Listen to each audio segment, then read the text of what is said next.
Hello, everyone, and thank you so much for having me today. This is the Transport Outside Cities session. My name is Silviya Barrett, and I'm from Campaign for Better Transport.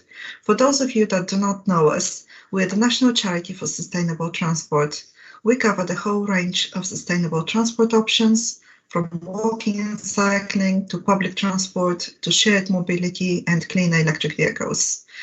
And we have a lot to say on shared mobility and the shift towards cleaner vehicles, but I know that the other two speakers are focusing on that. So what I want to talk to you about today is the addressing public transport gaps in areas outside of cities. What I'm going to be presenting today is based on two recent research projects. The first one of those is transport deserts, and the second one is on transport connectivity in left behind communities. The transport deserts work was a report that we published in February last year in partnership with the charity CPRE. And what we wanted to do was to identify transport connectivity, specifically in small towns, those between 5 and 30,000 residents. And we focused on two regions, the northeast and the southwest of England. What we did was to score public transport connectivity in each of the small towns in those two regions on the basis of peak and off-peak bus and train services, as well as other transport provision like coach and community transport and ride-sharing facilities. On the methodology that we used, the total number of points that was available was 14. And overall, what we found was that of all the small towns in those two regions, 56%, so more than half, identified as transport deserts. So having such poor public transport links that they were either transport deserts or at risk of becoming one. And on the next two slides, we can see how which were the small towns in those two regions that scored at the bottom.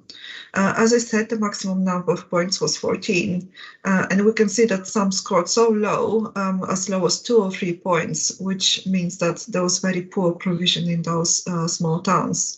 So in the southwest, there was a big concentration in Dorset, Somerset, in Devon, and small towns in those areas scored particularly low. In the northwest, in the northwest, there was a concentration of poor connectivity in areas like Northumberland and County Durham.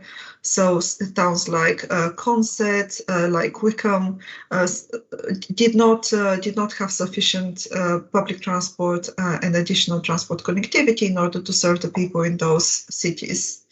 Now, that research was then complemented by another piece of work that we did this year on left behind neighbourhoods. This was commissioned by Local Trust, which is a charity, and the all-party parliamentary group on left behind neighbourhoods, and it was published in March 2021. What the APPG had done was commission research consultancy Oxy to come up with a methodology of defining left behind communities across England. And that methodology was based on wards or communities that were already deprived, but they were also suffering from poor social infrastructure and transport infrastructure. So places that lacked meeting, places where you can meet and socialize and convene together as a community, and also the transport to take you to places like employment and key services. What our report did was to focus on the transport connectivity in those 225 left behind neighbourhoods. We looked at access to private transport, access to key services, and main methods of travel, as well as digital infrastructure as an alternative to public transport. And the way that the findings were presented in the report was we ranked individual left behind neighbourhoods between each other, but also we compared the cohort of left behind neighbourhoods as a whole against the English average and against other deprived areas in England, so what we call deprived non-left behind neighbourhoods. And this is the map of left behind neighbourhoods. I'm not sure if you can see it very well, but we found that in total, 84%, so a significant majority of all left-behind neighbourhoods, had worse overall connectivity than the English average. So not only are they deprived, but they suffer from worse connectivity overall. And those with the poorest connectivity altogether were clustered in areas like the coastal areas of Essex in Tendring, the northeast of England like Northumberland and County Durham, the northwest of England, as well as pockets in Yorkshire, in the Midlands and southeast of England.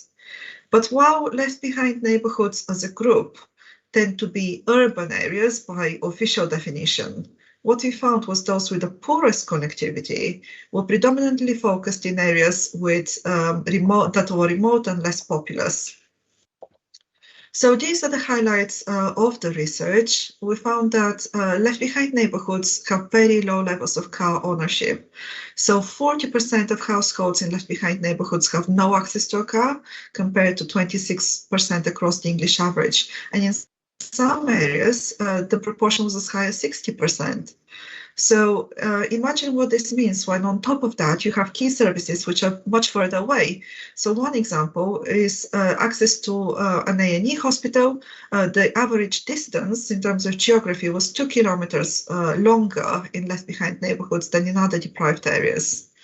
And then combining that longer distance with not having access to a car or by public transport, we found that because public transport networks are so poor that it takes people on average 35% longer to travel to a hospital than it does than the English average. And what this means that then for issues like employment, those people that are in employment, because of the poor transport networks, tend to travel by car if they are in employment. But because of but lack of car ownership then becomes a key factor to those people not being able to access work in the first place. So there was 24% of households in left-behind neighbourhoods that are both out of work and have no access to a private car. And this is double the average rate across England. In addition to that, we looked at how public transport public transport use and provision varies in left-behind neighbourhoods. And what we found was that people in those areas are much more reliant on public transport because of the high levels of deprivation, presumably. And there were 13% more bus journeys per head made in those authorities with left-behind neighbourhoods than in authorities without. And that's despite the decline over the last 10 years. So in left-behind neighbourhood authorities, there has been a 26% decline in bus journeys per head over the last 10 years, compared to a 16% decline in other areas. And the fact that despite this decline, the rate of bus use is still higher just speaks to how reliant those areas are on public transport. And some of that might be due to cuts in bus provision. So there has been significant decline, 35% in supported bus provision and 11% in commercial services in those areas over the last 6 years. In addition, we did some mapping on rail connectivity. So we compared the bus networks as it was before the beaching cuts in the 60s compared to now. And we found that 50% of all rail stations have been cut and 3/4 of all left-behind neighbourhoods have no station now compared to 60% in the 60s. Now, this is one example of it. County Durham, if we look at black holes in the middle, this is one left-behind neighbourhood that has lost all stations, all 7 stations that used to be within its boundary. And this is because the branch line going to the left has been completely cut since the beaching cuts, whereas all the stops on the East Coast Main Line that went through that ward have also been closed. So if you want to use the rail, you'd have to go to the nearest to the neighboring areas and travel a significant distance, which is not possible by walking and cycling to reach the train station. So what can be done in order to boost local transport? Well, we found that there was significant appetite among local communities to do more and to be more involved at the local level to address those gaps. If we look at local authorities, we think that they are best placed to review and address local transport needs, so they can work with operators to plan and deliver bus services. They can provide better integration between modes and the different types of provision. And they can improve local infrastructure for walking and cycling and for buses as well on the roads. But the main barrier that we found was the lack of capacity and capability, so the technical expertise and the know-how and the resources in order to do more to address services locally. And on the community side, there's a lot that communities can do to step in and plug in the gaps in provision. So we know of lots of communities that have been commissioning community bus services and running them as social enterprises. They have been working with authorities to develop local transport plans, or they have been working with AMPs to identify rail links for restoration as part of the Restoring Your Railway Fund. So there is lots of appetite among communities and neighbourhoods to collaborate and engage more locally in finding those solutions that address their needs. But because of low levels of civic engagement, especially in those left behind neighbourhoods, they lack that civil infrastructure, they lack that community meeting places and frameworks, and that acts as a key barrier. And then on the other hand, when we look at local authorities, appetite for engaging with communities, in one research that we have been doing for DFT, we asked them, so how do you think that these services will change? But the only issue that they see is statutory consultation. So once that the decision has been made how to amend services, they would consult the community, but they would not involve them in reviewing the local needs or co-design of services. So there's big capacity and capability gaps on both sides of that equation. So what we think should be done in order to address those capacity gaps, we think that central government has a key role to play in order to boost connectivity and improve those connections between local authorities and communities. So first of all, we need much better investment in social infrastructure locally at the neighborhoods, at that hyper-local level, to give communities a voice, to boost their capacity, to boost their confidence in order to advocate for their local needs to the local authority, to their MP, and among with operators as well. We need local authorities to have that capacity and capability in order to identify local needs, to apply for relevant funding, and to deliver those solutions that best support their communities in partnership with operators.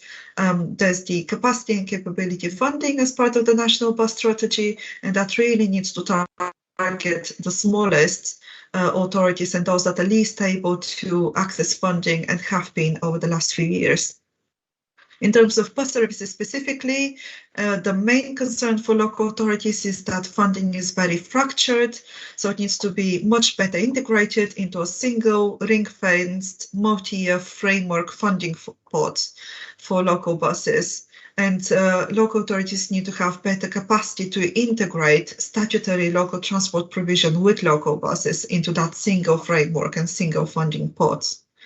And when it comes to rail services, there's a lot more that can be done in order to expedite reopening and investment in new capacity, especially post-COVID. And it's very welcoming that the rail white paper has suggested that there will be a much bigger role for communities within that, and they can apply to run their local services as part of community rail structures. So these are the main recommendations that we thought can boost services, and I look forward to the discussion later on to discuss those in more detail.